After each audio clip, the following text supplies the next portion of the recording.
வணக்கம் நண்பர். அஸ்ட்ரோ ராஜராம் திருச்சி. கன்னி லக்னம் களத்திர ஸ்தானத்தில் செவ்வாய் புதனுக்கு 3 8 செவ்வாய் பவன் லக்னாதிபதி ஜீவனாதிபதி புதனுடன் கேதுடன் சேர்ந்து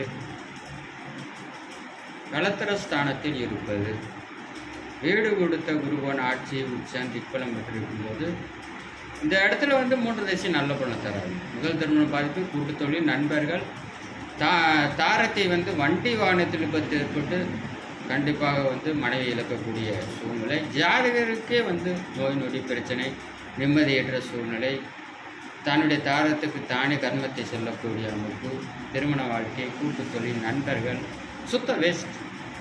விதிவிலக்கு பார்க்கும்பொழுது குரு வளர்பிறை சந்திரனுடைய பார்வை பெற்றிருக்கும் போது செவ்வாய் திசை மத்தியமான பலனை, புதன் திசை கே திசை நல்ல பலனை கொடுக்கும். 2026 சட்டசபை தேர்தல் முதல்வர் யூடியூப் தமிழ் சேனல் அஸ்ட்ரோ 2022 விதி